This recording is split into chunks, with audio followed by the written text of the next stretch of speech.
Hello children, we are back again to our class.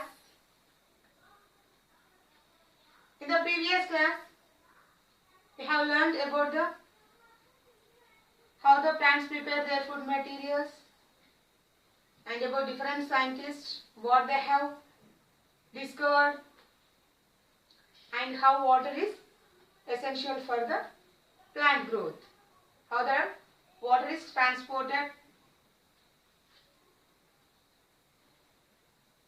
We have learned that the water is absorbed by the roots and transferred to different parts of the plant. Why the farmers will irrigate the water after supplying urea? Because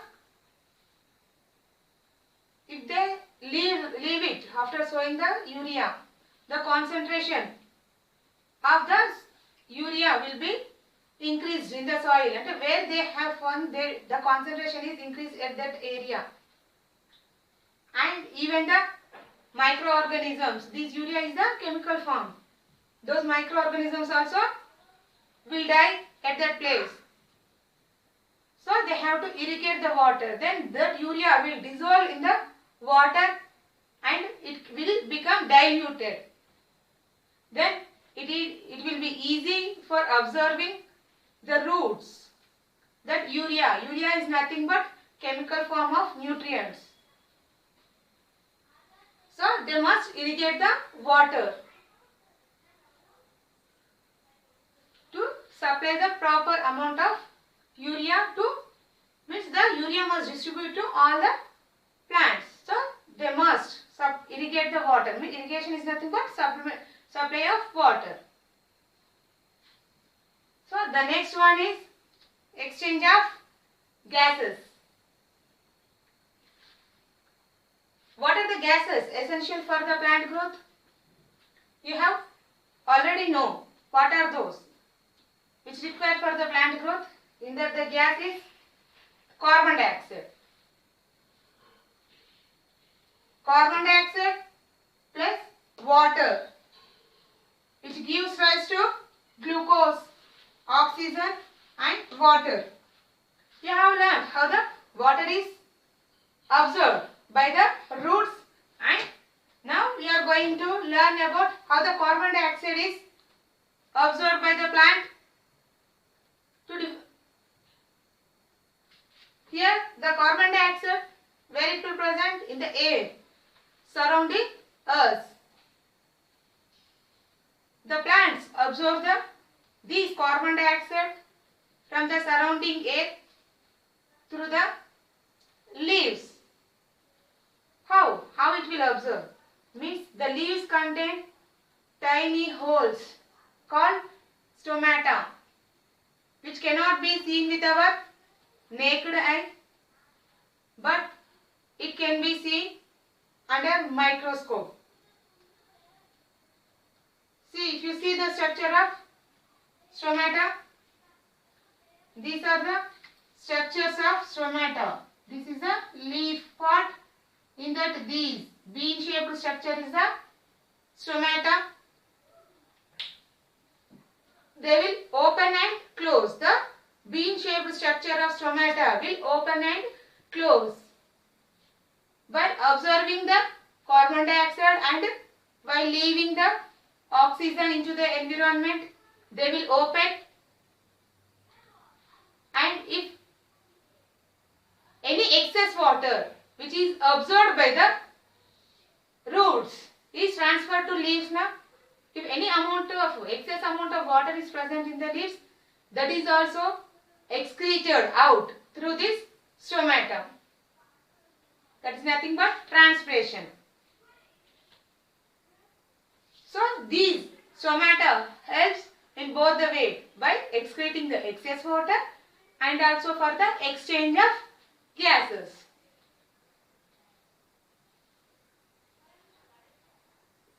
They help in the exchange of gases.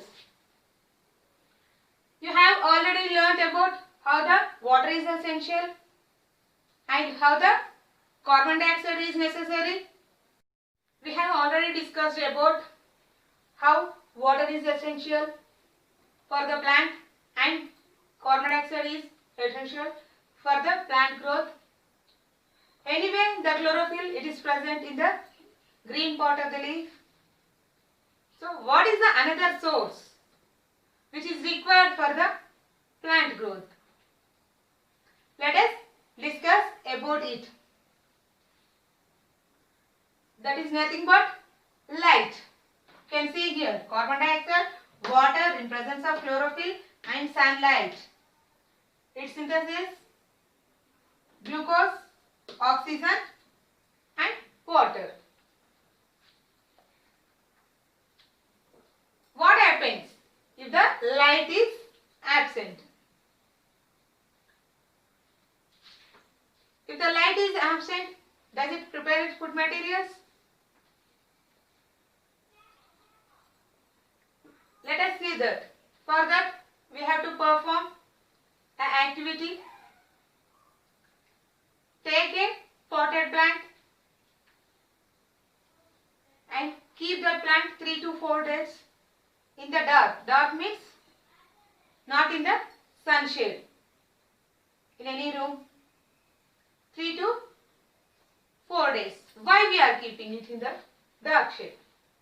Not in the sunlight? Because already the plant will get water, carbon dioxide from the environment, chlorophyll, it is present in the leaves. If you are keeping it in the sunlight, it will prepare its food materials. Now we are going to check if in the absence of light, does it prepare food materials or not? That's why we are keeping the plant in the dark. In that break means in that dark shade, there is no sunlight for the plant to prepare its food materials. So how it will be? We have to going to check it. So keep the plant for 3 to 4 days in the dark. After that, take black color papers, cut it into small strips. Cut it into small strips and keep it to the leaves, 2 to 3 leaves, with the help of paper hold, and keep this potted plant. After keeping the paper, keep it in the sunlight in the morning. Leave it till evening. In the evening, if you observe that leaf and compare with the other leaves which is not kept with the paper, does it prepare food materials or not? How do you know? How can you say that this leaf cannot prepare and this leaf can be prepare its food materials? Here food is nothing but starch. Means the plant also requires nutrients. So it prepares food material, that is starch. How can you prove it? In the first chapter, I have said already about how the starch is tested by adding iodine. If you add iodine to that one, if the color of the leaf changes to blue-black, then by that we can prove that the plant can prepare the leaf prepare its food materials. But there is a small problem here. The green color, when we are adding iodine, turns to blue-black now. So there is a color variation is there. With this disturb, the color of the leaf disturbed for the iodine test. That's why we have to plug the leaf and it must be boiled in water or alcohol. Why we are boiling it? Means we are removing that color. We are removing that color from the leaf. Which color? the green color.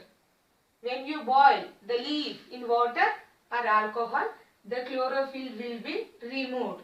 The chlorophyll will remove. Then it is easy to guess the color. Means by adding iodine to it, the leaf, the color change will be easily identified by us. So that's why first we have to boil the leaf in the water.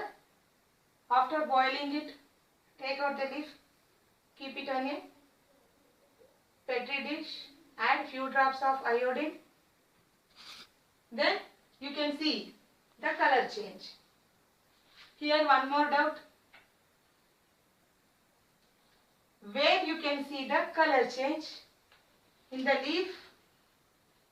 Observe this one.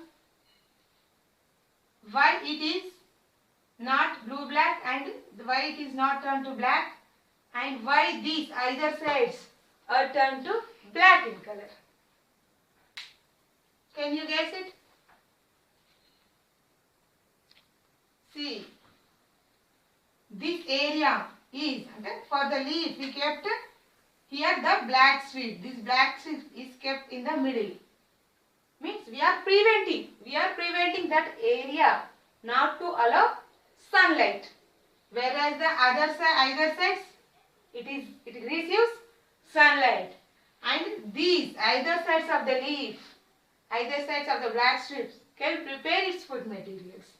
Whereas the strip, where we kept the strip, does not prepare its food material. So the white area is that which does not receive sunlight and turns as pale in color, whereas the other receives receives sunlight, prepared its food materials. It contains starch. These two areas contain starch. That's why when we add iodine to it, the color changes to blue-black. By this observing single leaf only, you can say the which part of the leaf will prepare food material and which part of the plant won't prepare food materials. So, by this experiment, we can conclude that the sunlight is also an essential factor along with carbon dioxide, water for the process of photosynthesis. So, children, try to prepare your own notes, copy these diagrams. Thank you, children. We will meet in our next class.